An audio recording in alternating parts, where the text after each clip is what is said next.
This episode is brought to you by Absolute Landscapes. Absolute Landscapes is a landscape maintenance company that focuses heavily on commercial property maintenance. Call today for information about the services we provide and how we can best help you. 803 427 5944. I did an ice bath, a cold plunge like exactly 23 minutes ago. So I'm like wired. I'm like ready for this thing, man. So it's like just ice in a bathtub, or you bought like the Nah, it's like a little. So they sell these. Yeah, they sell these little. It kind of looks like a 50-gallon drum almost, but it's wider and it's a little bit shorter.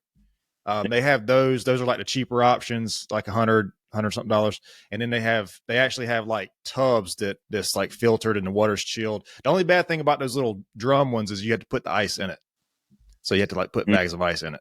So, you just got to either have a lot of ice or keep ice on hand or whatever. the But bad it's, getting in it. That's the bad part. Yeah. dude, I'm telling you, man, that shit sucks sometimes, bro. Like it's, but I don't know. Yeah, I don't It's do supposed, ice. I hear a lot of rave reviews about it, but I don't take hot showers anymore.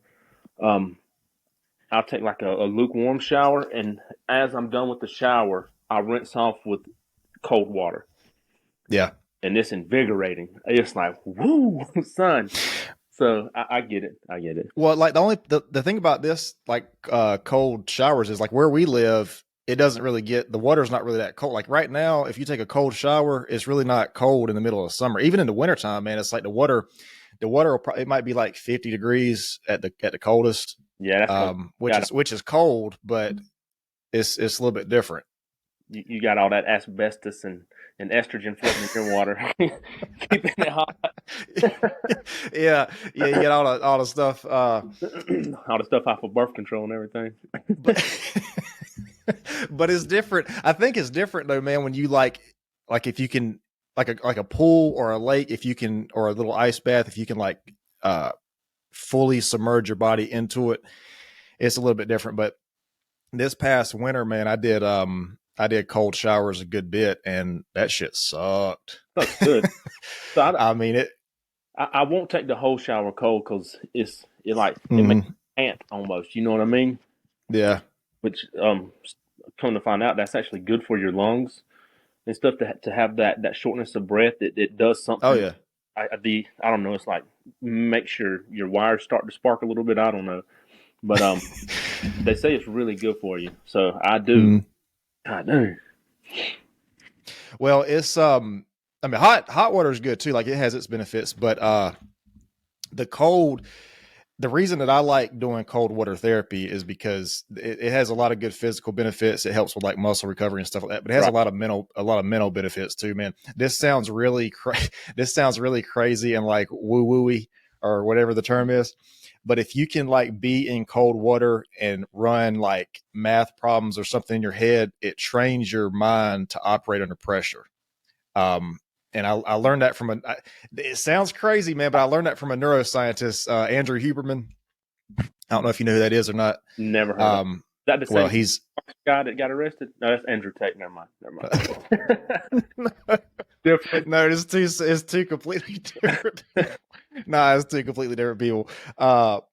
But yeah, I mean it helps with like muscle recovery because it basically forces blood flow in your body because your body, like when you get in cold, your blood vessels constrict, and then as you warm up they dilate again. So it's like it kind of I mean there's a lot of stuff to it, man, and people have been doing it for a lot of long time. The problem is the really good ones that like filter themselves out and stuff, they're so expensive, man. They're those things are like $4, $5, $6, $7,000. Yeah, I ain't in all that though. I That's can't why get a that's ball. why the big boys, like I think Joe Rogan's got one of those real fancy ones. His is probably 5 digits. But I mean the water gets down to like 37 degrees on those, and it's filtered and it's chilled and all that kind of stuff. So if you're not like an athlete who makes money off of your body, basically, it's not worth it to have Yeah. one of those, man. Um, but yeah, it's an experience, like for sure. Um, like I said, the only problem about where we live is it doesn't really get cold enough to take cold showers. So I'm assuming y'all are on like county water. I think I have county. Yeah. Yeah, we got well water, so ours comes out of the ground. and on Yeah. it's crazy because even though the pipe is buried, at some places it's 18 inches, some places it's six, whatever. But even with that said, as it comes, you can feel the water go from like cold, and then that span of water that's from like the well house to the house that's been, Hmm. you'll feel it come through the lines too.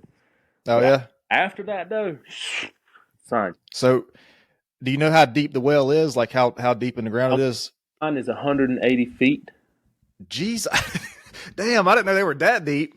Yeah, and that's average. Most people hit water about 80 feet, and then y'all don't crucify me for not knowing this. Out where I live, they hit water about 80 feet, and then they usually stop at about 100. So you only have 20 feet of storage. Hmm. You're gonna run the well dry. So we got ours. They did the same thing, hit it about 80 feet, and I took over the home where I grew up, and way back then, my mom told them keep going. So she had to go another 100 foot, running the risk of blowing out of the water line and basically wasting the money. But Hmm. luckily it didn't. So we got 80 feet of storage. That's crazy, man. I didn't realize they were that deep. Oh, yeah. Drop a rock in it. Dude, that is crazy. Like you have to have a powerful pump to pump that stuff out of there, man. Yeah, ours is, they have like they have ones that, to break it down, ones that go in the well, underground, underwater, Right? ones Yeah. that go on top. Ours is the one that goes on top. Have you ever looked down into it? Like Bro, at man, I've the jet pump went out on it, so it's like a little thing where there's two pipes that go down into it, and then they connect into one. Mhm. That's what forces the water. Don't it's math behind it. I don't know how it works, but that's Yeah. what forces the water. It went bad, so I had to pull all this pipe out the well, put it all back in, and when I got it back in, it wouldn't hold water. It kept like it would prime, and then it all Mhm. go away because the foot valve we had damaged it pulling it out. So I had to pull it all back out again and put a new foot back. Yeah. So yeah, I see how deep it is. I've been there. So, because I've only ever seen one whale in my life, and when I looked down into it, I could see the water from the top. So it couldn't. There was no way it was 100 and something feet. You're talking about like when I say well, I don't mean like the whole crank with the pail. No, no, I'm talking about like kind of what you're saying. No, like kind of what you're saying. There was a pump attached, and there was like two lines or whatever. But like where I saw that you could see the water Right. from the top. Like it sounds like what you're talking about. You can't see the bottom of it. No, 180 feet, man. That's like yeah, you're not coming, but it's only a 6 inch pipe, so it's not like you could fall in or anything. But usually, or where I live, the mhm, the water from down deep is colder and it's been more purified through the minerals and right. et cetera. So and the water on top tends to be a lot of runoff. So the shallow water. Okay. But anyway, there's a whole thing behind it. They come out there and checked it, but they had a stick Hmm. that looked like a Y, and he held it and pulled just a little bit of attention. They call it witching a whale, and he walked around the yard just holding this thing like this, and all of a sudden the sticks come together. So a lot of people do it with like brass rods or copper rods or something. It's in a PVC pipe and they hold it, and the metal rods are just doing like this. And when that comes across, Yeah, I've heard that before. That's crazy. it works. That, so you were talking about like it being filtered through the natural like minerals and stuff. That's one of the reasons I like spring water, man. That I drink like spring water. I used to drink like just regular purified water, Yeah, and then I went to alkaline water for a little bit because alkaline water is supposed to be easily absorbed, but from your body, it's supposed to be easier on it. But then I read something that's like, well, the alkaline water throws off the pH in your stomach, and you can't digest food as well. And I was like, well, damn, that makes a lot of sense. But it's like spring water. I hope is the most natural thing. You know what I mean? other Because a cup I, and I the rain. well, well, hopefully, if it comes from a spring, it's naturally filtered like a well. But Right. I've had well water, man. It's hard to beat well water like So that. I mean, just it's the crazy, taste and everything. right? It's crazy though because like my water is the best water in a country mile. Right. My neighbor's water that like they may have. I want to say my mom gets like 7 gallons a minute. I don't get but like I want to say maybe three and a half, four. But I got a neighbor that gets 12 gallons a minute, another neighbor that gets like 15. Their water is trash. It smells like sulfur. It has Yeah. it. So like, and my mom, whenever I helped her get the house across the street, I had to put ultraviolet light water purifying system on the well. Man, I had to do all kind of things because to buy it, it had to be tested. And it basically they were saying, if you drink this water, you're going to die. I'm like, bro, I've been drinking this water my whole life. What are you talking about? Um, and they're like, well, who lived here before? I was like, a woman, but she died. Oh, but she died of old age. Anyway, it was funny. But so coincidentally, I have the best water. It's the coldest. It's the cleanest. And Mhm. you know, like the term purified water means they took and extracted everything out of it, right? Right. They broke it down to the bare minimum. Or put something in it to kill anything that could possibly be in there. Yeah. Had to. That's the problem. You get the bacteria and the pesticides that goes on the land out of it, and then Right. put stuff in it. Supposed to. Mhm. They take everything Whether it does or not, that's a different right. story. But then they put the stuff in it because if you read ingredients on water, it should say like clouds. You know what I mean? Right. Yeah, exactly. There shouldn't be any. I mean, and that's just like the alkaline water I was talking about, man. They have like this, it's called a proprietary electrolyte blend or whatever. You know, they got different electrolytes and stuff in there. But I mean, yeah, man, it's like, where can you have just pure water, just like water that's just water? You know what I mean? Yeah, Uh, from the ground. That's the only place. But dude, even but you drink water out of the ground, it has salts, it has iron, it has calcium, it has minerals that our body has to have. So if you think about it, you know the vitamin market right now is like booming, mhm. and I buy them too. And everything that's in those vitamins are things that we should naturally be consuming through water or through food. Yep. But we're drinking this great this water. We're drinking like water from a store. We're drinking food that's been processed or genetically cloned, and you know what I mean. Like we're eating bio Exactly. and runoff, so we have to compensate by going and buying things to then replenish the stuff that we're supposed to naturally have. I Yeah. The vitamins in our food, man, and the minerals we're supposed to get from food, it's like it's not there anymore. yeah, It's not what it used to be. And I think, I mean, even when you cook food, I think that already eliminates a good portion of the vitamins and the macronutrients and stuff like that. especially Um, cook it well done. If you just graze on it and sear it, as people say, yeah, yeah, you good. But like people want to cook a steak till it's like extra well charred, but you have no it's nutrients. You know, it's past well done, and it's to congratulations. It's not even well done. Yeah, no, I know, man. Look, I eat a medium steak. Okay, I like my steak medium. It's the right tender. It's the right juiciness. Hopefully, it saves a little bit of the nutrients. Doesn't cook them all out. right? But You- I'm a medium guy. You Yeah, know. me too. I do ask in restaurants if I ever get steak medium well because my idea of medium and theirs ain't the same. You know what I mean? Like Yeah. I don't want to have to still wipe the fur off my steak whenever it comes to. I want it to not move when I poke it. Yeah, yeah, I can do slightly over, man, but I can't really do like a medium rare or under. Mm-mm, mm-mm. I That's why. can't do all that. Yeah, there's some kind of meat, and I don't even know what it's called, but it's you don't even really cook it. So when it comes to your table, it's like red and sitting in juice and I just call it blood sauce.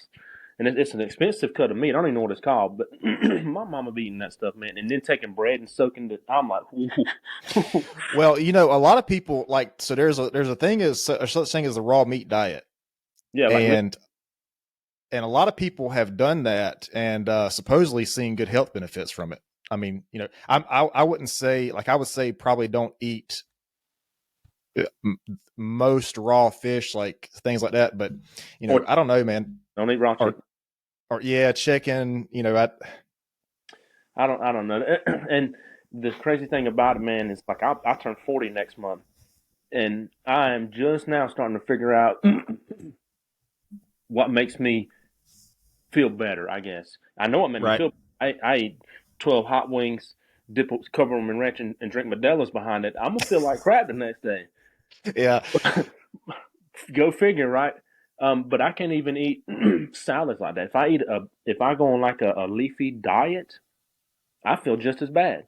So I had to find like a happy medium in it. And like thank God for my wife, right? She takes really good care of our family, and she does a really good job of making sure that not that we're consuming as little as possible of unhealthy things, Right. right? And the internet's it's a gateway to hell, and I guess to heaven too, because now that we have like the TikToks and stuff, you can go on there and people will blast it. And if you believe it, research it. If you don't believe it, research it. And before you know, like you'll find out, hey, yeah, maybe we shouldn't be eating oodles and noodles. You know what I mean? Because Yeah. they don't quite digest right. So that's the one thing that she does, man. She makes sure that like we got away from fluoride toothpaste. Um, we got away from anything that has chemicals. Really, even the sunblock we put on now is some kind of natural sun Mm. doesn't have. And I'm like, no, I want to know that I'm not going to get burnt. And she was like, well, technically, you know that wearing sunglasses in the sun actually causes you to get burnt more because. And I'm like, oh, hey, mom. So, Well, I just to let you know, a lot of that stuff in like the mainstream sunscreens, a lot of those chemicals can pass the blood-brain barrier. yeah, boy. So, and they say there's a lot of carcinogens in sunscreens. I don't use sunscreen at all, man. If I do anything, I it's like long sleeves and a big hat. You know what I mean? Now you don't want to do that on the beach, probably, obviously, but I'm outside a lot, so I keep myself, try to keep myself covered up. Although moderate sunlight is really good for you, Right, right. 15, 20 minutes a day or Yeah, something, they say, they get on who they are, but they say that like the first 45 minutes of the day, like whenever right now at my house, it's about 5:45. From then until like 6:30 ish is like the best time to be outside because those they say, and I don't know, I don't know how to test it, but they say those sun rays don't have like the damaging factors of it. Like it doesn't have whatever in it, and because it's not like direct sunlight from the sun, it's like being casted. So I've even got to where I do my workout routines in the morning and stuff, and I'll go out there barefooted, wet mm. and all, and I'll drink a cup of Ground. You do ground. grounding. Man, what you talking about? Now Yeah. when we play outside, like me and my daughter, we play outside. Soon as we get past, because I'm tender-footed, right? I've Right. been wearing shoes for like 30 years, but once we get past the pokey stuff, the rocks and all that stuff, first thing we do is take our shoes off, play in the grass, walk in the dirt. Everything that we do, we try to do barefooted. Man, what you talking about? That's amazing, man. Grounding's got a lot of benefits too. The But simple. If you go back to and I'm not even gonna say like biblical days, where they lived 400 years, but if you go back like say 100 years, 150 years before we had all this technology of what is healthy and what'll save your life and the things that you should take and all this. Before that, we couldn't afford shoes, when the shoes you had was just like a piece of leather that you strapped around your foot to keep the cuckleberries from poking you. You know what I mean? Back then, yeah, we were super healthy, dude. Like they was 60, 70 years old out there farming. Now you be 40 years old and be on disability. So I just if you just kind of like open your mind a little bit and just sit and think. Don't I actually seen a video this morning about the monkeys. You ever seen the video about the 5 monkeys where they're in a room? um, So they're in a room and they have a banana hanging from the ceiling, and there's a rope to get to the banana. And so the first monkey climbs the rope. So whenever he starts to climb the rope, they spray the other 4 monkeys with ice cold water. And then the one monkey comes down. A little bit later, another monkey tries it. They spray the other 4 monkeys with cold water until all of them have done it. So then they take one of those monkeys out and put a new monkey in. Well, whenever he went to climb the rope, those 4 monkeys beat him down because they don't want to get sprayed with water, right? mhm. They took another one out. Did the same thing. No. Eventually, they had 5 brand new monkeys. None of them ever been sprayed with water, but yet they refused to climb the rope to get the banana because they have been taught by their society, right? Conditioned. Yeah. Yeah. So, long story short, full circle. I started listening with my ears and looking with my eyes, right? Hmm. If it don't make sense, dude, then why do I go with it? It's got to make sense to me. And I only started thinking about that because of like my daughter and stuff. I have to be able to teach her not necessarily right from wrong, but good from bad, like smart from dumb type situations, right? Like just because someone tells you, "Hey, Fruit Loops are magically delicious," or whatever, don't mean it's probably good for you. You know what I Hmm. mean? She was like, "But I don't want to eat bananas. I don't." I get it. Let's put some peanut butter on it. You know what I mean? Then we'll change the landscape a little bit. So the older I got, the more I just started paying attention to what made sense and what didn't. And now, man, I'm at the age where if it don't make sense, you're not gonna get me to conform to it. I can do it. Well, I think a big problem that we have today is convenience.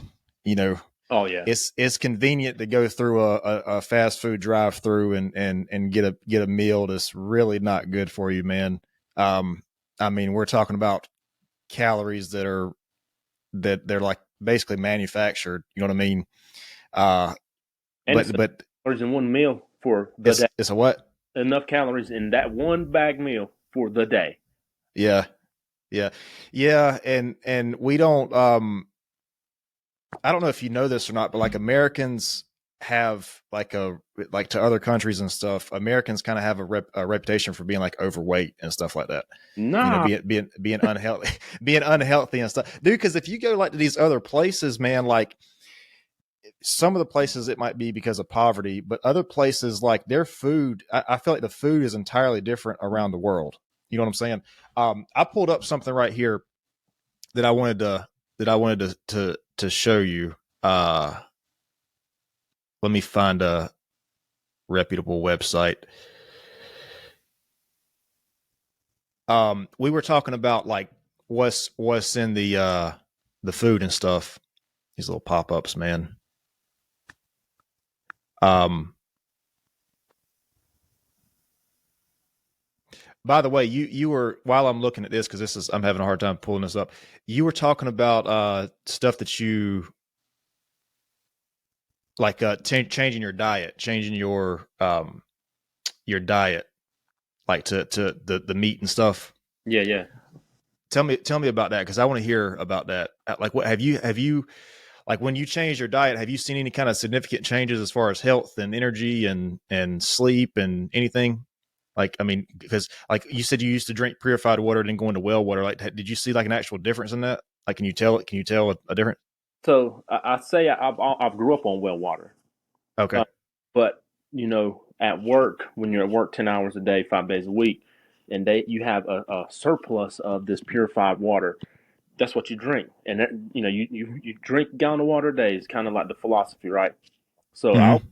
drinking a little bit of water at home, of course. I make my coffee with water, but that don't really count. But at work all day, all I did was drink the bottles of water, Yep. but they weren't like the name brand or whatever. And it got to the point to where not to get too into it, but even my bowel movements weren't correct. You know what I mean? Right. You Right. become unregulated, you become unbalanced. And for the past 2 weeks, I I've been taking my well water in the half-gallon jug, and that's all I Mm-hmm. work is my water.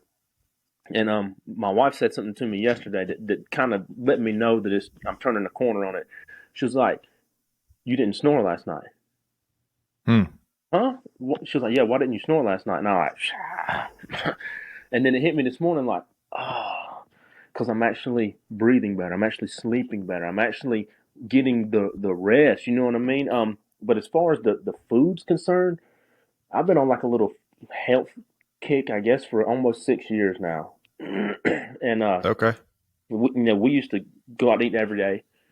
Never hardly, young couples, and didn't have. Well, we had a small child, but she didn't really eat nothing. And we would buy like the 80/20 hamburger meat from the grocery store. We would buy Mm-hmm. bottom shelf everything. And about 4 years ago, I transitioned to deer. Like you and So just like, not to cut you off, but just like all deer, like the only meat that you eat is deer, or do you eat other meat? unless I go to a restaurant and then Okay. I get chicken. Okay. Um, but I go to, I mean, it's like chicken covered in like salsa picante. You know what I mean? Yeah. Um, but yeah, just only deer. Only deer. We don't even buy chicken no more because you don't. I can't trust the chicken. Like they Right. passed that law to where they can sell the clone chicken. I don't know about that, man. Like I just So that I don't know like how this would work, but people have chickens that they I, kind of grow and they use the eggs and all that kind of stuff. You have chickens too? yeah. Okay.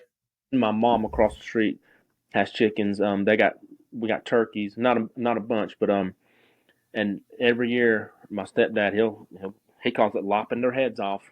Yeah. He'll go Yeah. out and kill a handful of the chickens, clean them, gut them, break them down, quarter them up, and we And yeah, I'm assuming you probably use the eggs too, right? You eat eggs. God yeah, and everybody says, uh, you eat a lot of eggs. I'm gonna tell you, I did, and then after a while, it's like man, I can't eat another egg.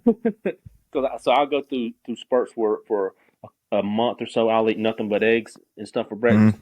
Like this oatmeal and protein powder. And then the next month I'm back on the eggs. But yeah, that's all we eat. And everybody's like, I can't eat eggs because they're expensive. Bro, a chicken is like $5 at Tractor Supply. Wait, get two of them in case one of them dies. Wait 9 months. You got eggs. Gang, it's simple mathematics, dude. You get one egg every 23 hours. So if I have five chickens, and keep in mind to feed them is free. It's free. Now I do Yeah. keep mine cooped up, so I do give them stuff, but because right now we got a garden, I don't want them eating stuff out of my garden. But other than garden season, like if you just have wild free range chickens and have them somewhere to nest, you just got to keep them contained for a month or so, and then after Mm-hmm. that, every night they come back to the same spot to roost. Right. For their later eggs, you just go out there and get the eggs. So you give them water and some food, and table scraps is sufficient for food for chickens, man. If you get five chickens, that's 5 eggs a day. You wait 2 weeks, you got enough. You know what I mean? Then you can sustain off your eggs. Yeah. Yeah. The only No, thing. no. Go ahead. I'm sorry. I was just gonna say, no, I get you 100%. I see what you're saying. Yeah. So that's the chicken we eat, and we don't eat too much of it. And I've become a deer hunter. A killer. I'm a deer killer because I don't like to sit out in the woods for no reason. You know what I mean? Well, Uh, listen, I'm glad you said that, man, because there's a difference in a hunter and a killer. uh, Like I am not with this thing like where people just do it for sport, where they're just out there just killing a deer just to get the antlers or whatever it is. But if you're eating the animal, that's a whole different story. Like I'm with that. yeah. So Um, with the deer I kill, we share like my house, my mother's house, and my sister's house. My sister and them, they don't need as much of it as we do because some of it still kind of, depending on the cut, still may have a little gamey taste to it or whatever. But and my stepdad hunts too. Now he hunts. He ain't no killer like me. Um, but and I go out in my backyard, man. I literally walk like 100 yards, and I post up in the afternoons and in the mornings. Um, I say that, but I also for people don't crucify me. I won't kill a Bambi. You know what I mean? right, right. I've got morals, and plus I want to kill a deer next year too. So I try to get at least three a year, and then Mm. plus on top of that, I know the guy who wants the processor. So any house deer that's left over, So hang on a second. Three, not to cut you off. Three deers. Well, I guess actually two cut you off, but three deer will that's enough for your family for the entire year. Three deer. oh Like yeah, you can. oh yeah. So That's crazy, man. to put it in perspective, you figure out of 150 pound deer, you'll get like 80 pounds of meat. And if you break that That, down, because most people don't, you cook about a pound per supper, right? Even for a right. family, plenty. Um, and you do quick math on it, dude. 80 suppers, 80 days, just one deer times three. But so three deer it'll get it because we cook a lot of vegetables. We cook a Mm. lot of other things too. And do you grow your own vegetables too, or do you buy those? Oh yeah, man, we got a garden. Dude, so you're straight up like off the grid. Like I you survive straight up off, like you got your own ecosystem over here that you're surviving off of. I mean, I wouldn't say that. This ain't like Biodome over here, but But I mean, it's pretty much like if you 320 dinners a year. I mean, that's almost like that's a month that you're not like 30 days or 40 days spread throughout the year that you're eating out or whatever. yeah. Well, so we also, like I say, I know the guy who owns the processor, so I buy all these house deer. Last year we ended up buying, I want to say it was 8 deer, because as someone who only eats that meat, the worst thing you can do in your freezer that you have, like your little chest freezer, is see the bottom of your freezer. Right. That's no bueno, right? So we always try to buy more. And I missed out on some, and I could have ended up with 15 last year, but I missed my window of opportunity on some of them. But yeah, we ended up buying like 8 last year. I got 3, and my stepdad got 1, and we just divvy it out. You sit there, and that's it. We get the vegetables. My mom, and thanks to my mom, man. Of course, she's 69 now, so she's old school, right? Mm. She told me yesterday, we was out there working in the garden. She said, "I never eat a piece of meat until I was 10 years old." I was like, "Huh? What? Huh?" She was like, "Okay, I never eat beef till I was 10 years old." She said, "We had a cow, had cows, always Mm-hmm. a heifer and a bull, and they would have a baby, sell the baby, and to for money or whatever, but they never eat them." She said, "I never had. Of course, they had pigs and chickens, you know what I mean, but never had Right. steak until she was 10 years old." I was like, "How was that?" But she was poor. She grew up picking cotton, dirt Yeah. floor. You know what I mean? So I get it. But so she's teaching my wife how to we can the beans. We freeze beans. We freeze corn. The squash and stuff. We freeze it. We do pickles and pickle cucumbers and all kinds of stuff. So like, and right now I got a cabinet slam full of stuff Mm-hmm. that my wife will have to take out, put the old in the back, and then the new in the front. And the plan is when it's done, to be able to sustain, and not like in world crisis times, but just in general. You know what I mean? Right. So okay. So you have your own water. Yep, yep, You have your own meat. You have your own vegetables. You have yep. pretty much like you can survive off of Yeah, what you have right there. yeah, yeah. And there's Okay. And I got wood, I got fire. So yeah, yeah. So you've already said that you feel like you have better sleep. You feel like yes, your sleep's better. What about like immunity? Do you feel like you get sick less often? dude. So I've been to the doctor twice in like the past 14 years, I think, ish.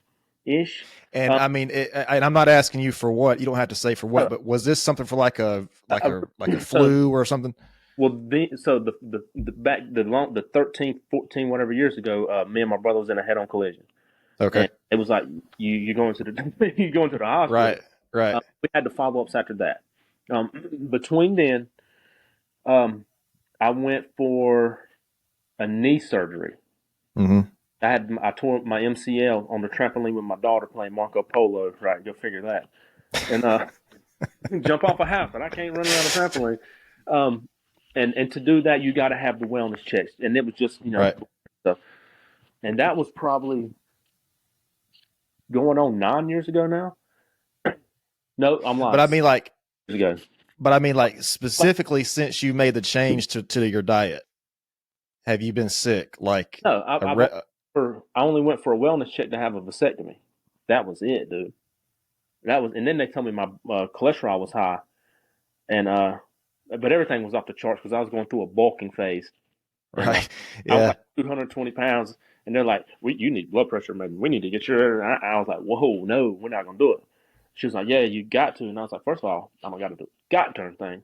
She's Mm-hmm. well, we recommend this, that, and the third, and I said, hold on, time out, because I was eating like 6 eggs a day, every day, and I said, Well, eggs. I think eggs are good cholesterol. they First of are, all, but but yeah, still high.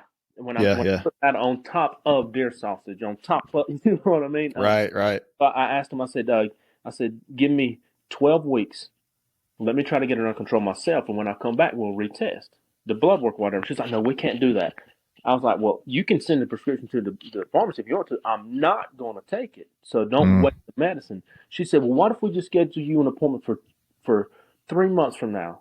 And I was like, oh, wait a minute. You know what? I didn't even say nothing. I thought, you have a degree, ma'am. But we ended up doing it, man. Went back, changed that. That's when the diet actually started to change.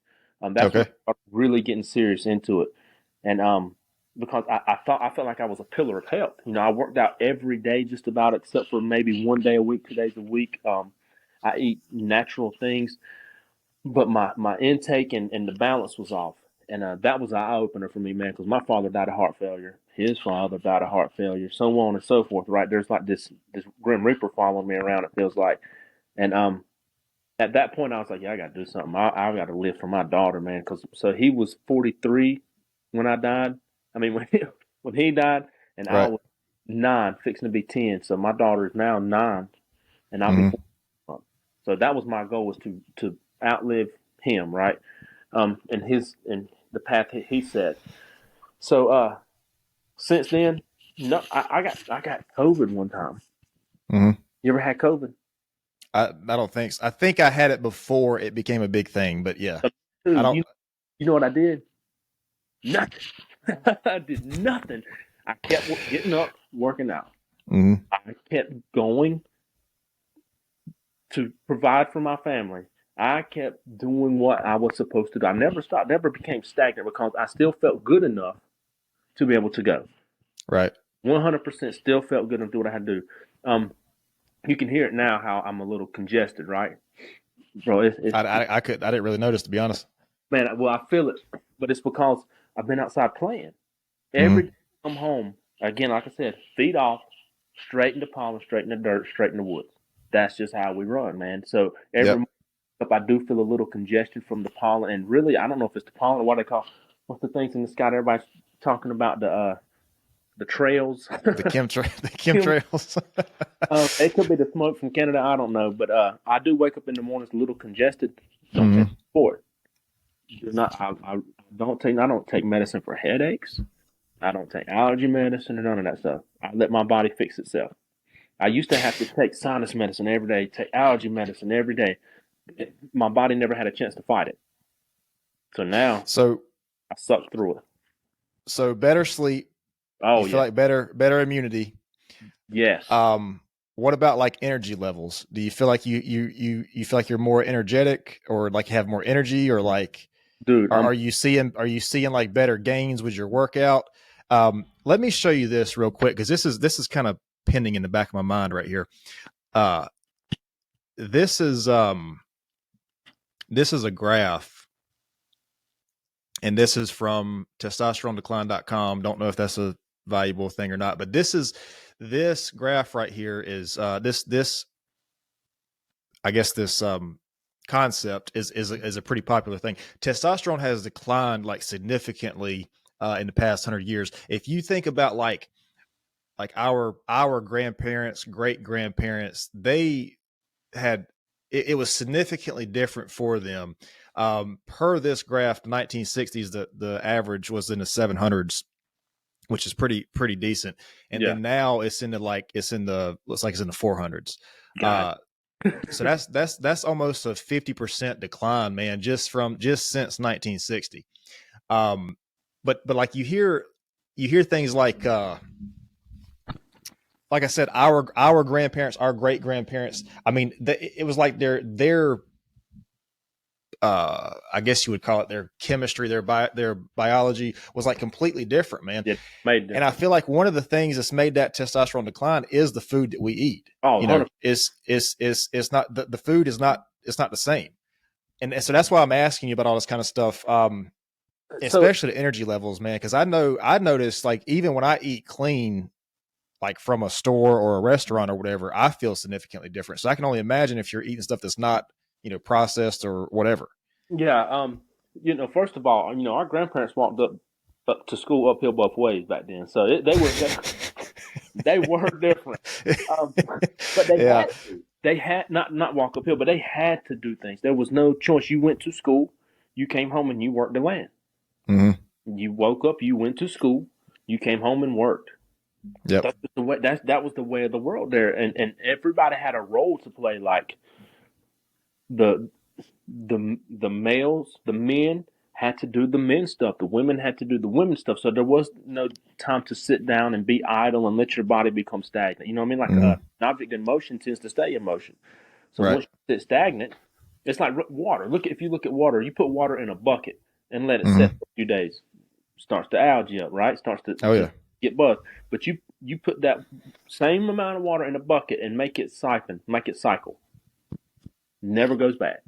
So that, and I mean, it will eventually, but that's the thought process, man. You got to stay, you got to do, you got to go. But um, the 700 to 400, whew, that's pretty tough, man. Again, I'm gonna go back to because they had to. Those who have to do, and those who don't won't. It's Yeah. simple mathematics. Um, I just go ahead. I was just gonna say, man, I won't. I'm not gonna share the number. Like we can talk about it offline or whatever. But I've had my testosterone checked before, and when you're talking about a 50% decrease, like if the average man is 50% less than what it was just in the 1960s, like I can only imagine what that has to have significant consequences to how we feel these days. Like, Yeah, that's what makes a man, dude. Like testosterone drives it drives your body mass. It drives your energy levels. It drives the things that make you who you are. For a guy, comes from the testosterone. mm-hmm. So the more of it you have, the more of that you are. You know what I mean? The more like Right. and that's the feeling everybody, and especially people who work out consistently, that's the feeling they're chasing, is that like and you see people in the gym all the time doing it, man. Like they'll do something that push themselves to a limit, and then when they do it, you can just see this release of like ah, Spartan. You know what I mean? Like Yeah. you, and then you carry that to the next day. You carry Mm-hmm. that on to the next week because oh man, you get some air in your chest. You walk around like the big chicken on the yard. You know what I mean? And that becomes the next day, and then the next day, and then the next day. So you're constantly building on something. Like you have a. That's the only way I know how to explain it, is that you get that oomph in you, man. Yeah, I'll say when you're in the gym and you feel that pump, you feel the physical pump. But like to me, I also feel a mental pump, and I don't take any pre workouts. I don't take, like, the only caffeine I drink is coffee, and it's usually within the first couple hours when I wake up. I usually don't drink it past like 1 or 2 p.m. But like when you're in the gym, man, and you feel that, I don't even. It's like a mental state that you're in. Like I can't tell you how many times I've been in the gym and I've had ideas come to me, like, in the gym, in my head, I've started like 100 businesses. Yeah, but when you have Like, clarity, whenever you can mentally focus on next to nothing, because you once you've been working out consistently for so long, it's not a thought of, well, I've got to make sure that in my hand positions like this, and if I don't turn my wrist, I super. You don't have to think about that stuff. So when we're talking about the going to the gym and this mental clarity, we're not talking about like 6 days into working out. We're talking right, yeah. not even 6 months. We're talking like a year, 2 years into it. It just becomes part of your life. It's just a repetition. So when you're doing something that you have to put zero mental focus on, then you Mm-hmm. 100% focus your mental on anything you want to. It's almost like people meditate. People do like Zen gardens. People grow bamboo. Everybody's got their own thing, and when you do it to the point to where it becomes muscle memory, you can get yourself lost in it, and you have none of the things that are like they're sparking your brain. None of the things that are stimulating your mind, and you yourself are allowed to stimulate it onto something that you actually want. Um, TikTok, don't that's not a good mind stimulator. I mean, it'll stimulate your mind, but it is Well, not. it does it in short. Here's the deal about TikTok, man. It does it in such a short time frame that there's a theory that things like TikTok, Instagram Reels, Facebook Reels, that it's given everybody, and this isn't a joke, it's given everybody like ADHD because the videos are so.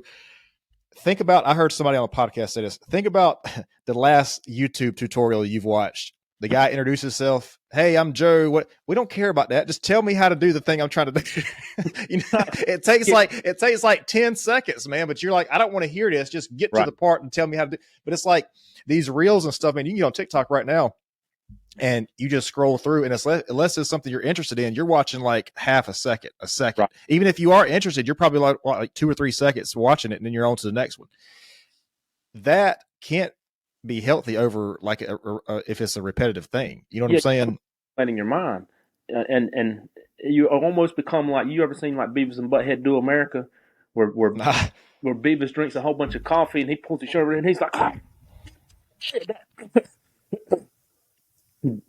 that overstimulation is actually bad, because when that stops, whenever the stimulation, you start to get a little twitch in your thumb and you're scrolling through all these videos, you're like, Mm-hmm.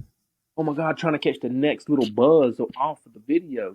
And then you realize, oh shit, I've been sitting here watching videos for 2 hours and I hadn't even ate supper or done anything.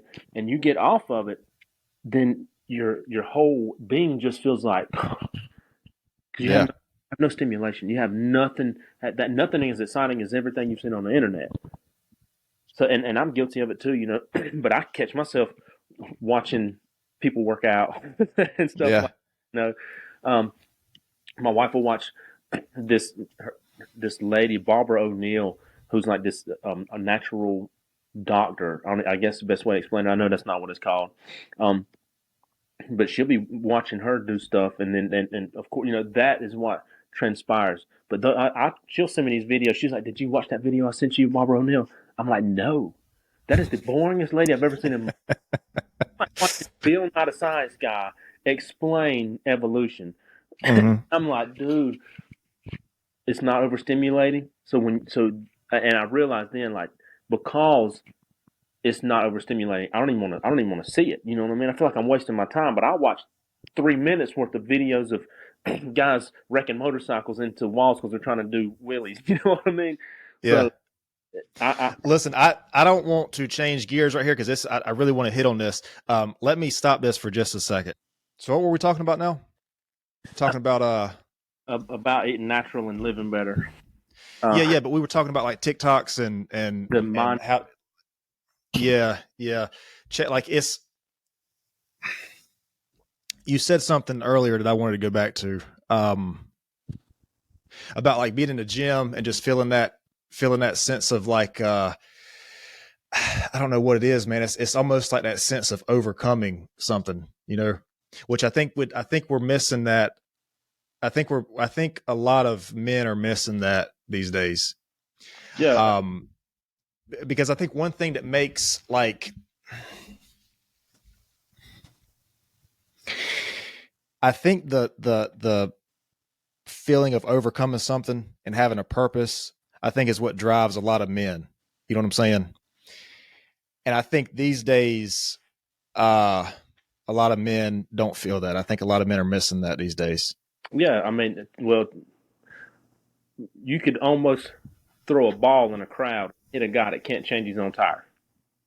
Yeah. You know what I mean? So, and that's the way the society is. It's an instant society. We have everything at our fingertips, and yet we have like all the information, yet we have no knowledge of how to do anything. In a sense, you know what I mean? Like you just said about watching a YouTube video. Mm-hmm. I can watch a YouTube video and learn how to rebuild a lawnmower motor. Yet I will take it somewhere to have it fixed. You know what I mean?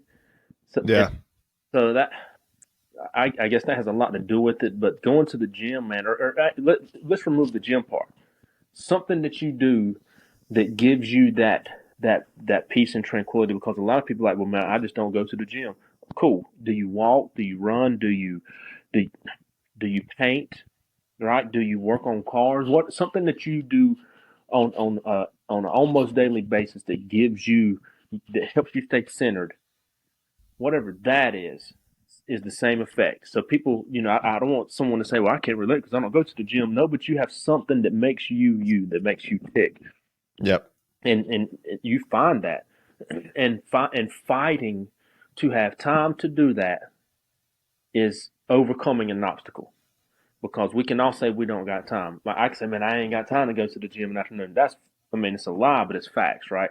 That's why I work. Everybody has the same 24 hours, man. You have to make time for what's important to you. Because I Mm-hmm. guarantee you the 30 minutes that you could spend doing the thing that makes you happy, that you say you don't have time for, I guarantee you that same 30 minutes you have spent wasting on something else. Guaranteed. Yeah. Cannot tell me that you have not. So it's all what you want out of it, man. What do you want out of your life? And if you want to live, which is like I believe that is the plural version or the adjective or verb. I don't know what. Yeah, the verb, adverb, whatever of living is to live life. Live. You know what I'm saying? Mm-hmm. Then you make things important. You make time for what is important to you because you can't get it back. Once it's gone, it's gone. That So for me, it's not important. It's not important that I go out there and I work out. When I say it's not important, it doesn't affect the life timeline. You know what I mean? Right. But it affects the quality of my timeline. So find something. If I had advice for anybody, find something that makes you tick, and make it important. Waste some money on it. You waste it on everything else. Find something that's important to you. Waste money on it, and make yourself happy. That because once you find your inner peace, then you can help someone else. But you can't make people happy. Well, I mean, I think like the lack of something to overcome, like the fact that a lot of men don't have that daily battle to overcome, I think that's what hurts a lot of us as men. Because it's like the gym is a really good example. It's like a daily battle that you basically have to win. You're not motivated to go to the gym. I'm hardly ever motivated to go to the gym. Motivation is shit. First of all, like motivation doesn't, like, it comes and goes. You have to be disciplined at it. First of all, Ah, but it's like, man, like especially the younger guys these days, like nobody has there's no challenge, there's no adversity, there's nothing like, people are not trying to set goals and trying to improve things. They're not trying to go to the gym. They're not trying to start families. Like it's almost like a lot of us are just taking this path of like the easy way out, the cheap dopamine. And I think that, I think we're kind of in a unique time right now as far as where men are at, and this whole masculinity thing. But if we had something, man, I like doing the things that you don't want to do is going to push you to be who you're supposed to become. right. And you talked about like how our ancestors, walked both ways up to school, uphill to school and everything. Like that was something to overcome, man. Like these days we don't have those kind of battles. We just call an Uber and we're there. You know what I'm saying? Don't even got to cook Um, all food, and it comes to you. you have food delivered to you. Dude, we're in an interesting time right now. That's a nice And one. Interesting. That's very. I mean, yeah, it's definitely is. I don't know. What would you say? How would you describe it if it's not interesting? Um, I mean, it is interesting, but it, like it's a. what? It is like watching Brent and Stimpy, but with people. Um, it's a critical time for sure because I think the next 10 years is going to be um it's going to go one of two ways, good or bad, right? Mm, Because we're either going to continue to conform and become more and more dependent on like the government and free essentially, right? And less dependent on ourselves. And once you do that, you lose all power. mm, Once you lose the skill set and the mindset to go and do for yourself, then you have no control of your life. So being able to hunt for food and being able to grow a garden, there ain't nothing more satisfying than watching a seed that you have put in the ground come up out of the ground. It's like a little giddy girl. Oh my god, right? We got an avocado growing in our windowsill. Mm-hmm. So like little things like that, man, being able to do that is so empowering. And if perfect example, if I am uh, just say a snake, and I have been fed mice my whole life, and you release me to the wild, I will die Yep. because I cannot fend for myself. I lack these skill sets to be able to do for myself. So I think right now we're in a imperative time to where we have to decide, and it's individual because the masses are going to do what they want to do. They always have, but you have to decide: am I going to be dependent, or am I going to be independent? And I refuse to let anyone else decide my fate, man. So So it's funny that you mentioned that because I want to show you something. I saw something on I might have been Facebook or somewhere a while back, and I want to show you this, and I want you to tell me like when you see this is a lion this man is tamed or whatever. Now there's a couple different things this wrong here. First of all, I think this is a wild animal that should belong in the wild. But like when you see these pictures, man, this lion who's tamed. What's like the first thing that comes to your mind? Like what do you other than the animal rights thing? What's like the first thing that comes to your mind? so I'm twisted, man. So my first thought was Carol Baskins. I don't know why. Oh God, it has nothing to do with the Tiger King. But, but my first thought is for this guy, like you are a dumb ass. Right, that Okay, animal, so that, yours is like the safety of the person. no, not the safety person, because you put yourself in that predicament. If I jump out of an airplane with a parachute and I die, whose fault was it? Not the guy who packed the parachute. Mine, because I made a decision to do something knowing what the consequences could be. So I Mm-hmm. do feel bad for the animals in the zoo, and some people say, well, they saved their life, and that animal would have died if it would have been left in the wild. Yeah, it would have died, and then another animal would have survived off of eating it. You know what I mean? Like, But I mean, can you really say that about a lion though? A lion is an apex predator. Is there anything that is a predator to a lion? I mean, I'm not saying you. I'm saying I don't think people can even use that argument for a lion. It's not like, unless, they took a baby deer or something and raised it. right? Yeah, I mean, lions are going to lion. That's just how it works, man. We always see when animals attack, and it's always the guy that owns a bear and raised them from a cub that get turns on them. Pit bulls, and you hear about dogs biting people. You hear about, oh, I had this cat and he scratched my kid. You know what I mean? Like animals are animals. This is what they do. They have animal instinct. Um, the one thing that they don't have is media and stuff telling them how they should or should not conduct themselves. So in an instant, they revert back to their animal instinct. Whereas humans, we don't have a human instinct. We have, well, I seen it on the internet, or I've raised him from a baby. You know what I mean? Like that. I, I don't know. I feel like zoos are cool. Zoos are cool in theory, but you ever been to a zoo and seen a But I don't even think this is a zoo, man. I think this is just some guy like in who a yard or something? Like what is he doing? I don't know. It looks like he's in what possibly a semi-natural environment for the lion, but this is what I'm getting at. This is what happens when I see this picture. So not only is the lion not in the wild as it should be. I mean, it's this the animal rights thing to this is one thing. But and the lion doesn't know this obviously, but when we see a lion, like you see a picture of a lion, like look at this, can you see this picture right here Where's your where mouse? my mouse is? No, it's behind my picture. Yeah, You can't, I you can think. see it, Yeah, I see it. this one right here, Yep, yep.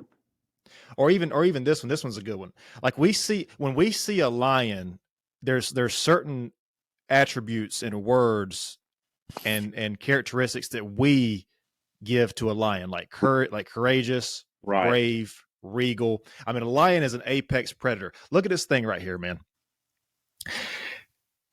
So we see that, but when we see a tamed lion, when we see a lion who's basically been where's that picture at? been of the deep. guy. What there it is. When you see this, you don't think of like basically that lion has been like his potential has been cut by 90%. You know what I'm saying? So this person has tamed this lion, has this lion. He's held in, let's just say, captivity because he should be in the wild. But like this is kind of what I feel like when we don't allow ourselves to grow. Are you seeing a connection that I'm making here? Yeah, Because that we have all this potential, but it's like this poor creature has been given the easy way out, and he is literally king of the plains. Like this is the apex predator. I don't know if there's any animal that hunts down and kills a lion unless it's like injured or something. You know what I'm saying? right But it's like this thing is like living at like 10%, like 10% potential at the most. Um, now he's like the king of the forest. well, I mean, but do you see the connection that I'm making though? Yeah, I'm Because with. like it's like we don't,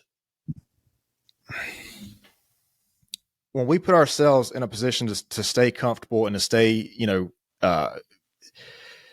to have things easy to where we don't grow, we don't have to overcome things. I think that we're limiting ourselves by that much, 80-90%. And I'm wondering if that drop in testosterone, I'm wondering if that's, I mean, I think it's definitely because of the food, but I wonder if one of the reasons is because we don't put ourselves in those positions to grow anymore. Yeah, Like, so fun fact: testosterone is driven from an exertion of energy and strain, and et cetera, et cetera, et cetera. Right, putting right, right. Yeah. fluctuations, blood flow, heart rate, and all that stuff. It's like a whole thing, and we don't have it. We do not have it. If the most exciting thing you do is dodge a puddle of water on your way to work, you're not living to your full potential, man. And one of the keys, again, going back to having something that you do, it don't have to be the gym. It can be anything. Like I said, painting, working on cars, cutting grass, whatever. When you have something that you can kind of focus in, and then you can unlock your full potential. You can start to really understand what it is that makes you you and makes you unique. Then you can start sharing that with the world. But like nobody wants you to share this mundane character that you're playing right now. Like we need stars of the show, and the lion is your atypical male in today's society. 100%. He's Well, been. it should be, it should, like, I think that's the I meant that lion that you were just showing. Oh yeah. Oh, But I mean, like when you see that picture, man, it's just so sad because you're like, this thing has so much more to rip his face. potential than this, but because it's given the easy way out. If that lion, and I don't know the story, but I mean, probably what happened was the lion was raised from a baby. He wouldn't be that comfortable around a lion if it wasn't. So if that lion was raised from like a cub, dude, if you put that thing in the wild, it's not going to survive. They're gonna Like tear. it's not going to be able to take care of its what's the pride, is that a pack of lions, the Yeah, pride? It's not going to be able to take care of the pride or anything like that. And that's kind of the thing, man, because like these days, the biggest for a lot of us young men out here, like, we lose the Wi-Fi and we lose our mind. You know what I'm saying? Like, the Wi-Fi goes down and we just fucking, like, we don't know what to do, man. Like, we're like, what do we do? Like, that's a big problem. You know what I'm saying? But I don't know, man. And then it's like everything. I didn't really plan on talking about this today, but I guess we're here now, past the point of no return. It's like social media is changing. I think what we as men, how we see things, how we act, the masculine pursuit of things. Because I don't know if you've ever heard this or not, but a lot of what men do is like it's like sexually driven. You know what yeah. I'm saying? There's a practice in Taoism. It's called sexual transmutation, which is basically you take that sexual drive and you apply it to like your life goals and stuff like that. It's a Taoism is like the yin yang thing. Okay. So, anyways, there's a way to transmute that sexual energy. Like you hear a lot of the who was the famous I think it was Newton, the famous scientist So who right. like never had, yeah, he never had a wife or anything. He just basically harnessed that energy into science.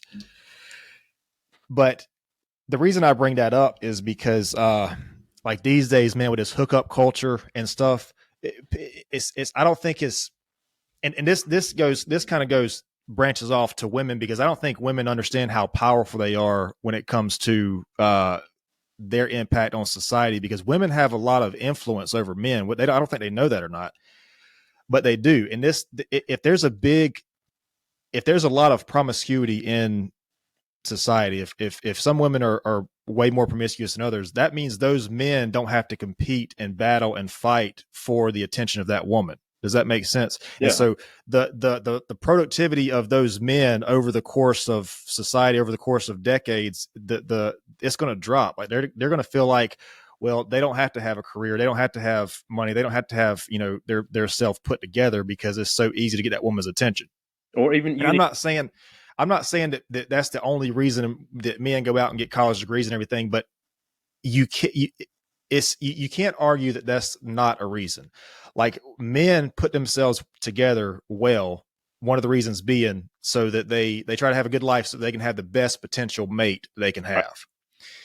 And then they do that so they can provide for their family and that kind of thing. But that kind of comes after the mate part. You see what I'm saying? Oh yeah. And I think I think when some of these women are being like this OnlyFans era and all this kind of stuff, man, like that's like, well, I guess OnlyFans is a little bit different because they're not interacting directly with the men, but that's one of the dangers of being of the hookup culture, I think, because it's like I said, the men don't have to compete nearly as hard or try nearly as hard for the attention of the women, and I don't think women understand that because I don't think they realize the kind of power they have and the influence they have. They don't value themselves. Um. Well, I guess yeah. The people. Well, let's just say those that participate in the hookup culture. We're not saying every person. We're saying the ones that participate. Uh, but yeah, no, I think that's right though. I think because, and I don't know how to speak on it from a woman's perspective because I, in fact, am not a woman. So I don't know what they think about about it. But that's where I'm from the male side. That's what I'm seeing as far as the dangers of the hookup culture and I mean to tie all this in, man, I'm bringing all this up to tie in like the cheap dopamine and the immediate fix and having things easy. But it's just like in dating, man. Like you don't even have to date anymore. You can download an app, a dating app. You can swipe right, and then next thing you know, you're a stud. You know what I'm saying? Look, I used to be, and I would receive a message that says local moms are looking. I'm like, whoa, what? Well, that might be a scam. I don't know about that one, But but and it's all driven through the internet, man. Because like no one even knows how to talk to each other anymore. well, that's what I'm saying. That's what I'm saying. There is no like the guy that can go out and meet a woman wherever they meet a woman at, and introduce themselves and have a conversation. Like a lot of people can't even do that anymore because we're DMing on Facebook and Tinder and whatever else. And it's easy to pretend online. I can be anybody I want to be online. But and if I can convince you before we ever meet in person, then you already have this preconceived notion of who I am and what and where I'm at in life, even though I might live in my mama's basement or something. So whenever we actually meet in person face to face, I've already checked all the boxes that you have for me. I've already Yeah. I've already proved to you essentially that I'm a good guy, that I got a job, that I take care of my business. You know what I mean? I've already done all the things that you would normally have to do in person. So that's why, in my opinion, that's why a lot of these internet hookups, as soon as you meet the person, it's done because you've already done all the legwork in the beginning, even though you've done nothing. You just lied and told the story in a narrative that they wanted to hear. But Yeah. that's all the internet, man.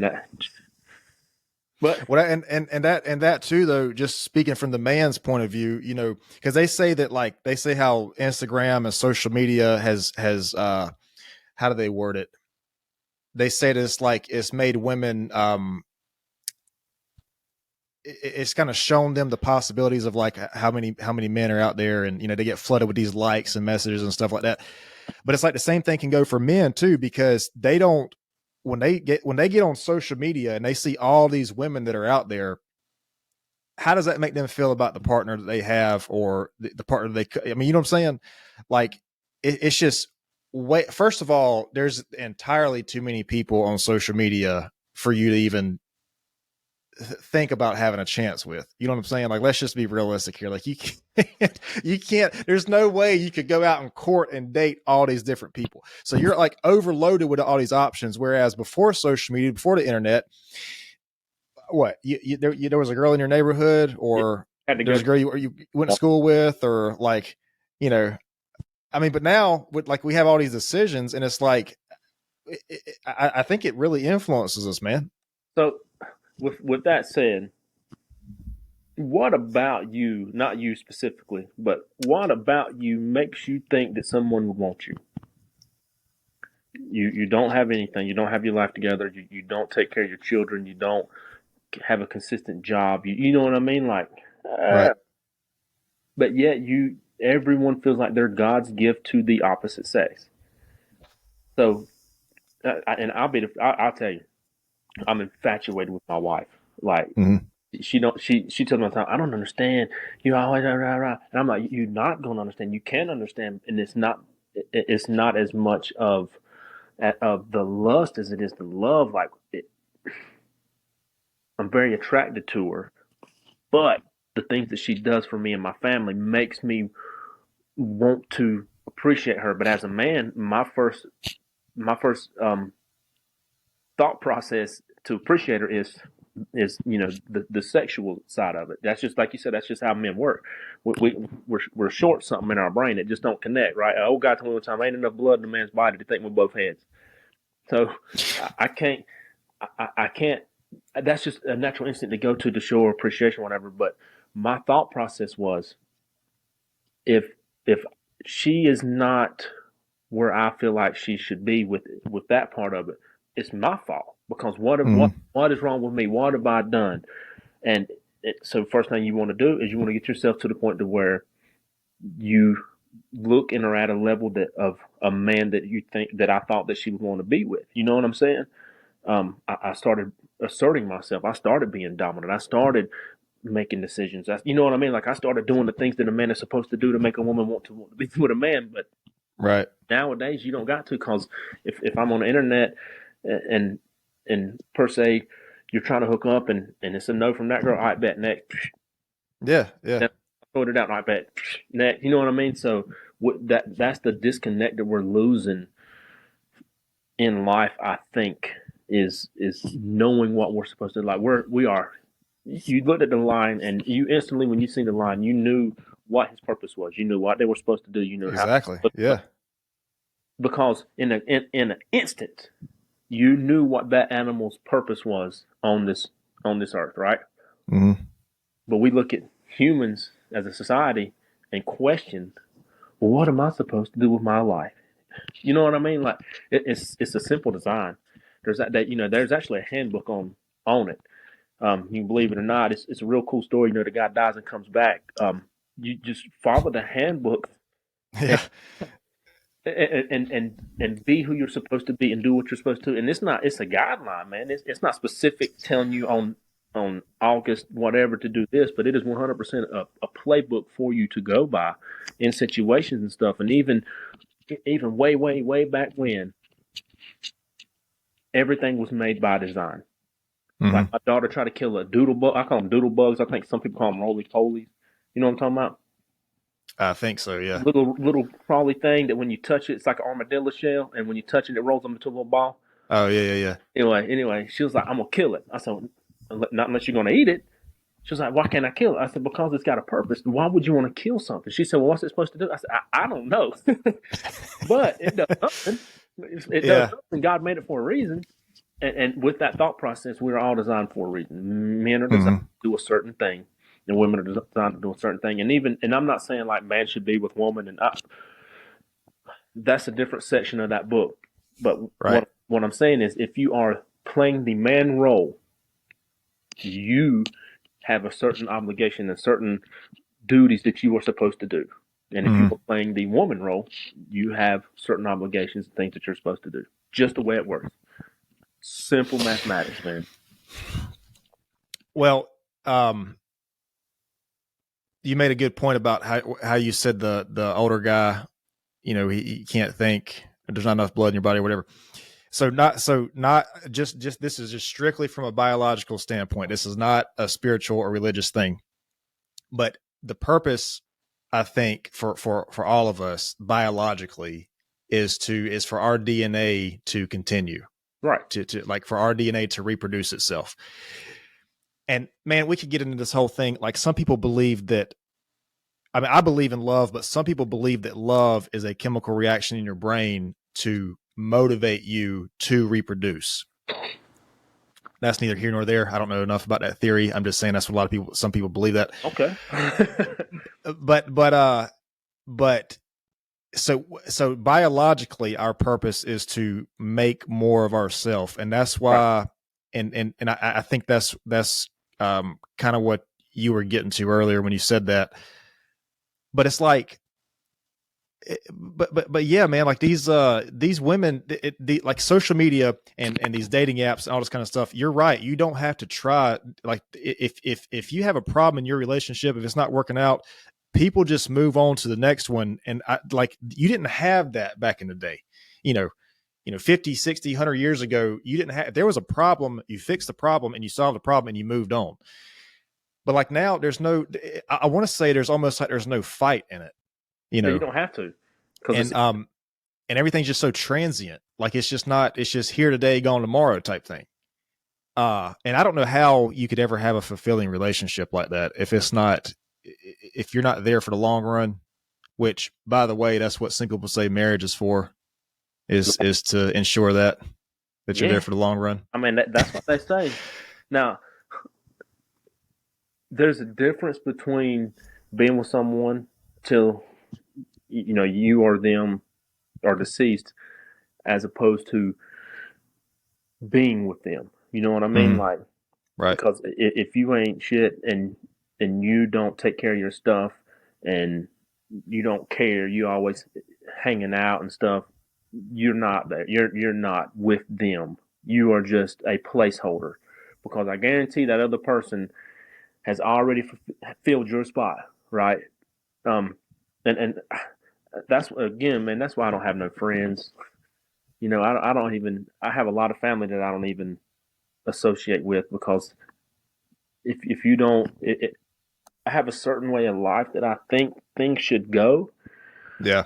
and if you don't follow that, then sorry to say, but I ain't got no time for it. Like the most precious thing to me in this world is time with my family. Mm. So even me sitting here doing this with you, like, you should be flattered, because, like, I I legit. am. Thank you very much. I mean, not saying that I'm nobody. Like, don't misconstrue what I'm saying. What I'm saying is, I refuse to waste time Mm-hmm. because I can be spending it with my family. Yeah, and It, that's, I mean, that's the way you should. That's the way it should be. you think, right?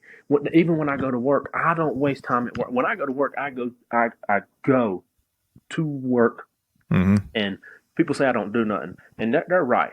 But but I do what I'm supposed to do, and I don't waste time at work. Because if I waste time at work, then when I come home, all I'm gonna think about is what I didn't do that I got to now do double tomorrow. You know what I'm saying? So Mm-hmm. when I'm away from my family, I don't waste the time. I do everything Right. with the purpose, and I do it with the intent to get it done so that I can move on to the next thing, because I don't want to be here with my family and thinking about there, and vice versa. You know what I mean? I want to live every minute. That's why I don't have respect for, and I'm probably gonna step on some toes, but whatever, right? I don't have respect for men who would rather hang out in the bar than to Mm-hmm. be with their bride. I do not respect men or people. I ain't gonna say men. Let's backtrack. People, men and women. I do not respect people who would rather be out flirting than with their family. Right. I can't do it. I don't. I'm not. I don't waste my own time because I know how precious it is. I'm damn sure not going to waste my time with that I could be with my family with someone who's wasting their time not with their family. You know what I'm saying? Yeah. I used to tell Yep. everybody I got two best friends, and I think I said this in the last time we sat down. That it's the Mexican from Texas and Dominican Puerto Rican from New York. Right? Shout out Uriel and Montero. Yeah. But I'm gonna take it back. My two best friends are my wife and daughter Right. because they are here. Even when I'm not here, they are here. They are my constants in my life. Hmm. My mom and all that stuff too. Like, not saying not my mom and not my sister, but what I'm saying is they are my foundation. They allow me to build upon what I am and who I'm trying to be. So I can't associate with people who aren't doing what they're supposed to do. Like that, if I was in a pride and I seen that line, I wouldn't waste my time with that line that was with that guy. Because bro, you not doing what you were designed to do. That is Exactly. not. That is the exact point that I was trying to make. Yeah, Yeah. That's the exact point. that guy is a waste of skin. And I mean, you could even tell, like, from that picture, that lion looked like it was kind of like underfed a little bit. Right. Like it looked like it was like kind of thinner. Like he was just being bred for the Liver King or something. Like he was not. I don't know what the purpose, like, it's kind of a selfish thing to have an exotic pet like that. You know what I mean? Because that thing has a purpose. That thing is made to be out there in the wild, keeping the balance with nature and all this other kind of stuff. You touched on something right here that I want to ask you about, because I asked a guy this one time, and he's kind of like you. He's married, he has a family and everything, but he said, and I want to make sure that I word this correctly how he said it. He said that I don't think he said his purpose, but he said like his main focus, maybe, is what he said. His main focus was his wife. And I said, okay, I see what you're saying with that, and I understand that. But do you not think that your focus should be who you are as a man, and what you can provide and who you can do? Because here's the deal. You love your wife and you love your children. I get all that. Yeah. But you cannot pour from an empty cup. Right. So, and I'm not saying be selfish. You do. I'm not saying that. I'm saying if your main focus is another person, I don't feel like you can give that person the best of you. 100%. And it was like, this guy couldn't, I mean, it's like he couldn't wrap his head around it, man. Like he couldn't understand the concept of what I was trying to say. I'm like, look, man, I'm not telling you to not put your wife first and put your children first and that kind of thing. I'm just saying, if you say that my wife comes first, or if you're a woman, you say my husband comes first, it's the same thing. That means that you're not focused on yourself to so you can even give the best part of yourself to somebody. Right. And I'm not trying to put you, you can plead the fifth on this one, man. I'm not trying to like put you in a situation right here. I'm just saying it was interesting to me because, and I know this guy like this, he's a great guy. He's a great dad, great husband. Like this guy's a great guy, but, no, and it's kind of, maybe it's a little different for me because I'm not married. I don't have children. It's kind of on the outside looking in, but I just feel like if you can't be the best person you can be, then if you're saying that that she is the number one in your life, but you are not the best person that you can be for her, then how is she really number one? Because you're not able to give her the best. And we're not talking about financially. I'm not saying that. I'm just saying the best you know. So am I making sense here? you are, and I'm gonna talk to that guy that you're talking about, and I'm gonna quote my mom. If you're not benefiting from the person that you are with, then why are you with them? And that's both ways, right?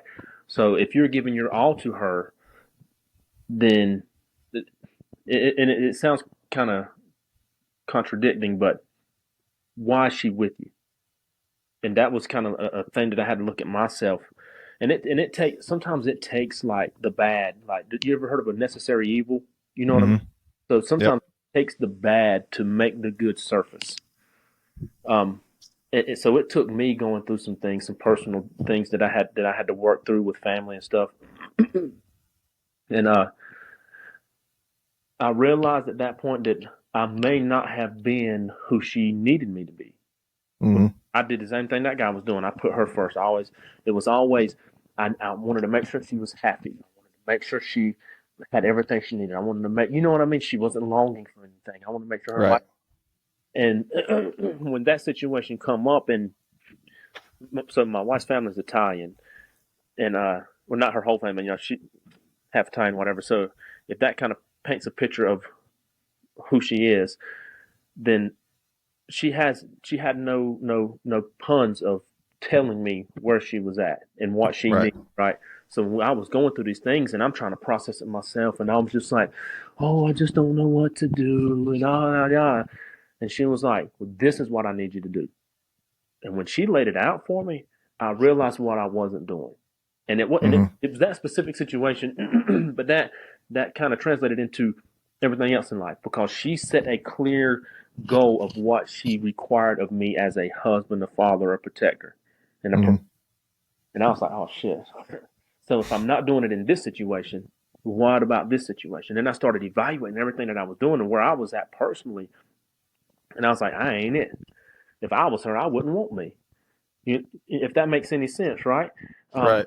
so once I started going through that, man, and I started realizing I wasn't happy with who I was, and I was only trying to fill a void in my life by making her happy, because I thought that made me happy. If that makes any sense, right? But really, I Right. just wasn't happy with myself, and I thought, well, if she was happy with me, then that would make me happy, and it would make her want me. Not ain't nothing to do with it, bro.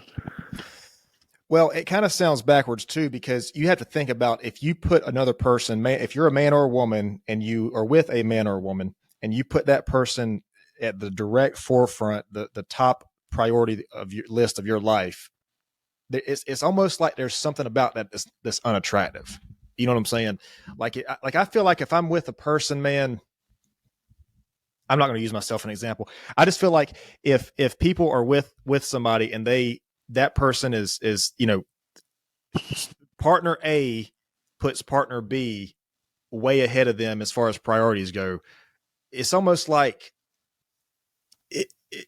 there's just something about that I feel like that's not completely natural. You know what Yeah, I'm saying? yeah. Because again, why do I want to be with you? What do you have to offer to make my life better? I mean, I guess maybe some people want that. Some people want somebody who just agrees with them. I'm I'm sorry, that sounds like I misspoke. Who agrees with them every time they say something or everything they do. And again, outside looking in, I'm not married. I don't have a family. Don't have children. But I just feel like if that's kind of what the dynamic you've set for yourself, how does that really work? You know what I'm saying? Because it sounds like that only benefits one side. Yeah, it does. You know, It's selfish, but like you have to have qualities in your spouse that you need. And there's a lot of stuff like we're two fire signs, we can't get along, or we're fire and water, water.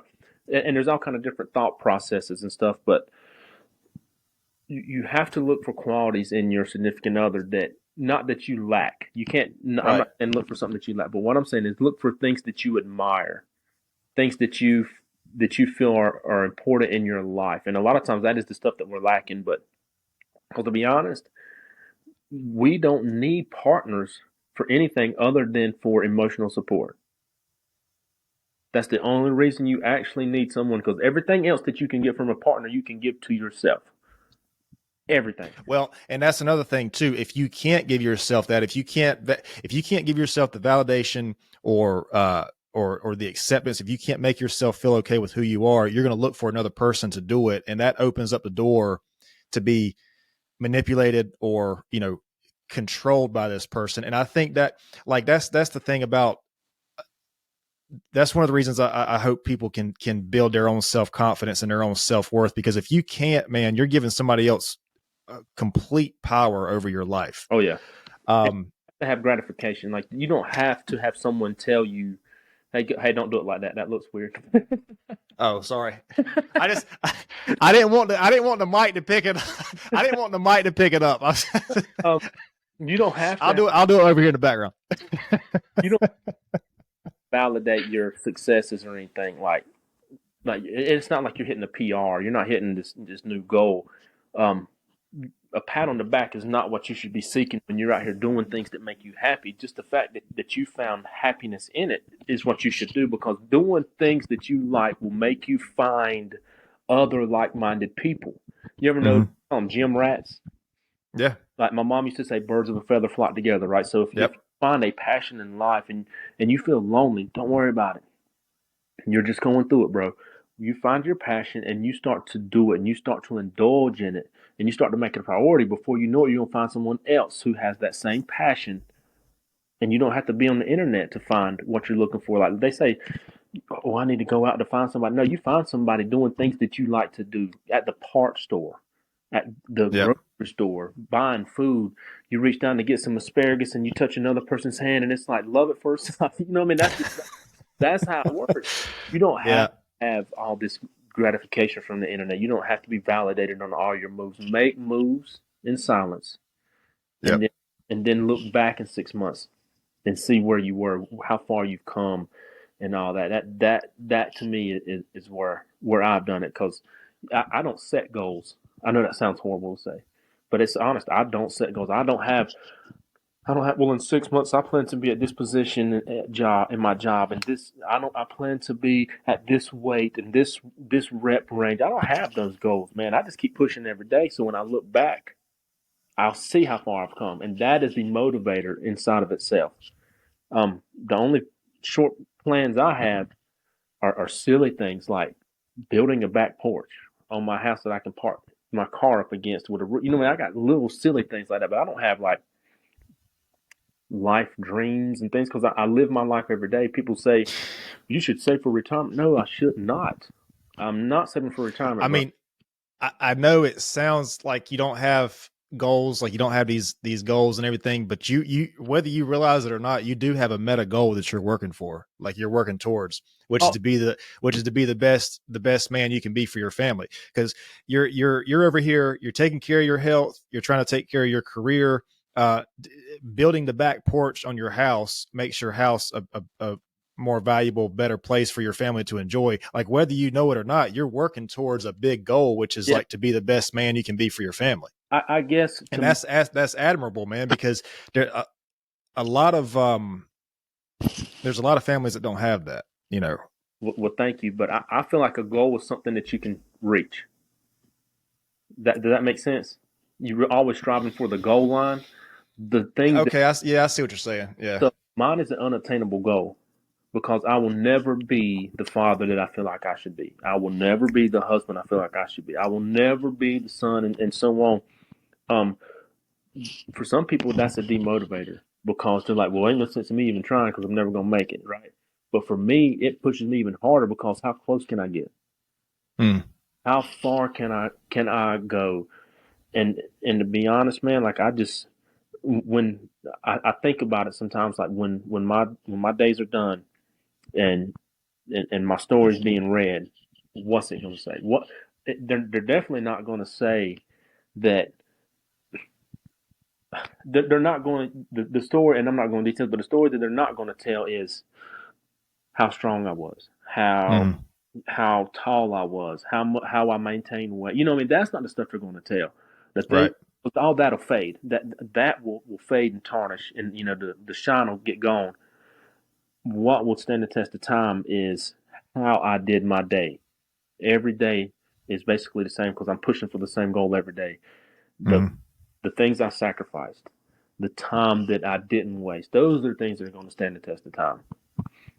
And to me, man, that's the most precious thing I have in this world. That's the one thing that we cannot lose. It's crazy, because if you ask me what is the most important thing to me in this world, instantly most people would say that I would say my daughter, because that's what I talk about all the time, right? Hmm. That we're best friends, and people say you shouldn't be friends with your kid. Forget you. Right. Right. Yeah. I'm forget you, because you ain't me. This is not your family. Hmm. I want my daughter to be my friend, because I need her to be comfortable and confide, and know that I'm safe. Know that I will discipline her, but also know that I will comfort her too, right? So, um, people will spend half their day wasting it doing nothing, and Mm-hmm. the very next day or that night be depressed and eat Cheetos and bonbons because, oh, my life sucks. I didn't do nothing. You think? Um, if you ask me, most precious thing to me, I'll go back. It's time because that's what we only have a certain time, right? There's only so many grains of sand in the hourglass for everybody. Exactly. People think that money is the most wasted commodity in the world because we spend it on frivolous things, right? Stupid stuff. Mm-hmm. Um, but it's not wasted because we work so hard to obtain the money. Mm-hmm. Right? Most people spend 10 to 12 hours of their day every day trying to obtain money so that they can spend it on something, right? Or trying to waste it or whatever. But the fact that you work so hard for it means it's not wasted, if that makes any sense, right? But we will literally sleep till 10, get up, do nothing till 8 o'clock at night, and then feel bad because we ain't got no life and we don't meet the same standard as the person on Instagram. You know what I'm saying? Like, Yeah. again, I'm gonna go back to what I cannot associate with people who waste time that could be spent on something bigger than themselves, which is your family, which is leaving a good mark on this earth. That which I don't have no friends because most people are a waste of space. Well, and you hit a good point right there too. I think a lot of people don't have that higher goal that's higher than themselves. Yeah, it's You got to know. be so. If what you're doing it for means something to you, if you have a greater goal, if because what you're doing is irrelevant, we got to do something. Mm-hmm. And it's not nearly as bad as you think it is if you have something that you're doing it for. So if the thing you're doing it for is like one of the most important things in your life, then what you're doing, nothing, bro. So the more you do, the more things that you have that you're fighting for, what you're fighting against is irrelevant. You're gonna fight the best fight you Hang can. on a second. I like that. Say that again. The more things you're fighting for, what you're fighting against is irrelevant. Right? Yeah, 100%, 100%. Because so think about it. If I'm, Damn, man, that's a T-shirt. I put it, I trademark. I uh, like that. so to kind of put it in perspective, if I'm fighting, and I'm gonna just use the lion because it's stuck in my brain now. If I'm fighting a lion because I don't want it to kill an antelope, how hard am I gonna fight that lion? Depends on how much you like the antelope. Not at all. I'm gonna go ahead and tell you, I'm a slide. Like, but if I'm fighting it to save my mother, Right. right? If I'm fighting it to save my life, so that how hard am I gonna fight the lion then? Mm-hmm. You see what Exactly. and so it's all your perspective, man. You can say this sucks. I've got to go to work. This sucks. I've got to get up. I got to do this. I got to do that. And me and my wife had a talk about a year and a half ago, and I was like, we got to change that. And instead of saying I've got to do the dishes or I've got to weed eat, you know what I'm saying? If you flip it to get, You change one letter, I get to. you get to, and that's man that that being thankful and the gratification is a whole lot more powerful than people think it is. Because you could have you said you're about to be 40. First of all, you don't look like you're about to be 40, so you look great. Hey, well, back to the diet and stuff, man. Dude, I'm telling you, it does more than what people think it does, man. Like if you eat clean like that, it is certainly takes it's better on your body. You probably, well, I don't know if I should, you don't drink a lot of alcohol, do you? No, only at the beach. Okay, yeah, so just like Or occasionally water. or whatever. Water, yeah. When I'm around water, something about it, right? Yeah. But damn it, what was I going to say about the you got to or you get to? Oh yeah, but so before that, you were talking about like the purpose of why you're doing a thing. If you can remember the purpose, I think it was Friedrich Nietzsche, the philosopher. If you can remember, you can bear. He said, if you can remember the why, you can bear any how. If you remember why you're doing something, if you remember why you started or why are you doing this, if you remember why you're doing something, you can get through and you can figure out the how. Yeah, 100%, man. And that's what I'm saying. The purpose has got to be greater than you, man. Because, and I'm not saying you specifically, I'm saying you in general. But now I am saying you specifically. So if you say like, if you disappoint yourself, that's completely different from like disappointing your daughter or your family. You know what I mean? Yeah. Are you still with me? I lost your screen for a second. Yeah, it said my battery's dying. Oh shit. Okay. Okay. So we probably need to wrap it up then. Yeah. Uh So if I disappoint myself, then I'm a disappointment, right? right. If I disappoint my daughter, it's because she didn't get something she wanted. But I'm saying like but like I'm saying if you disappoint yourself because you didn't do something you told yourself you would do versus if you disappoint your family or the greater good the circle around you, it's a lot different. And I guess what I'm trying to say is if people can remember the higher the meta goal of why they're doing a thing, the higher purpose of why they're doing something. I mean, disappointing yourself, man, That's a that's big one thing. But if you disappoint the people around you, if you have people that depend on you, if you know there's a higher purpose of what you're doing, that's a whole separate thing. yeah. Because if I disappoint them, then I've disappointed myself in return. You, Yeah, because yeah, yeah. believe it or not, everybody's got somebody that depends on them. Um, like my mom depends on me to take care of my family so that she doesn't have to worry. Right. My wife depends on me to take care of certain things so that she doesn't have to. My daughter, you know what I mean? So everybody has people that are dependent on them, and if you're not useful, you're useless, man. It's so Mm-hmm. simple. Like advice: make yourself useful so that you're not useless. Have something Hmm. that makes you desirable to the people around you. Don't be a leech. Damn, make yourself useful. I like that. Make yourself what'd you say? Make yourself useful so you're not useless. Yeah, my daddy told me one time, if you're not useful, you're useless. I was like, God dang. I like that, man. Sorry. Um, But yeah, that it's the simple things, man, that stick with you. That's why if you dumb it down, a lot of times it's easier to comprehend. Like I mean, we could 100% said, if you're not contributing to society as a whole, then one day, nah, be useful so that what? I was just gonna say I want to be respectful of your time. I know your battery is dying over there. Yes, it. Yeah. 20%. Yeah. Um, man, I don't think I have enough time. I wanted to ask you this back when we were talking about the diet thing, but I might not have enough time for this because I got at least two things I want to ask you about. But I mean, I don't know. Maybe we do. We can just talk about it real quick. Fasting. Have you ever tried fasting? Do you So know anything about it? yeah, I do know about it. I do know that it boosts testosterone as well as mental tranquility. Mm-hmm. It allows your body to process the waste that it has. Yep. The Have you best ever tried it? I've tried. I've never been successful. My wife, she's done it. I want to say maybe twice, but she did it for health reasons Mm-hmm. because detoxify. And if you can Google it and you'll see that at certain timelines your body starts different processes. Yep. Yep. Um, the one thing that and again, my hats off to my wife.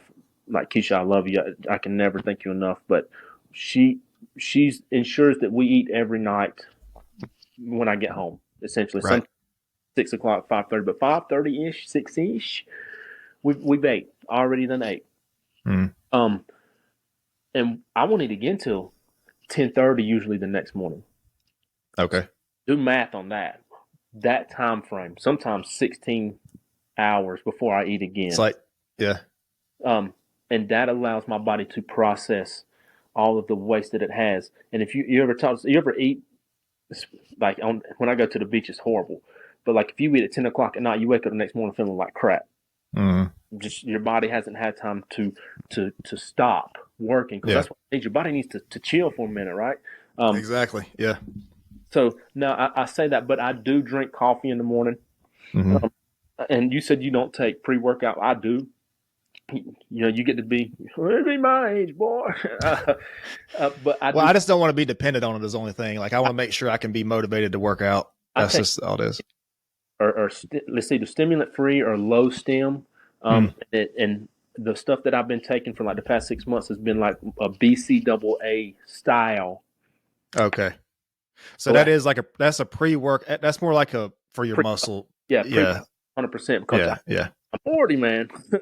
um, but so I'll drink that in the morning.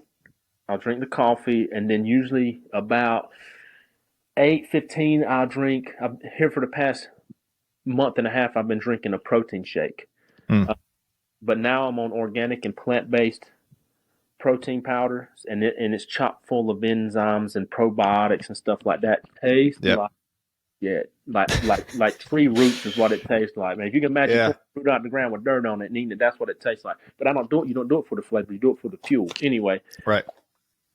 so I've been doing that. I lost track of what I was talking about, but at that time between the 6 o'clock to 10:30 the next morning, essentially I am fasting. You know what I mean? I think they call is it Yeah, intermediate, it's about intermittent fasting. Yeah. intermittent, whatever. Yeah, so that's kind of where I'm at right now.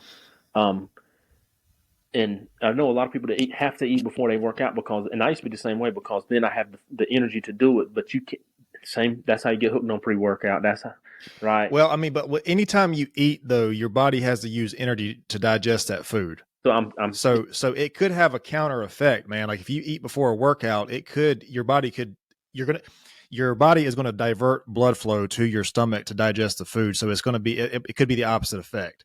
yeah. I will say this about the caffeine: try to wait about 90 minutes to 2 hours after you wake up to drink your caffeine, to drink your coffee, because if you do that, you won't have an afternoon crash. No, dog.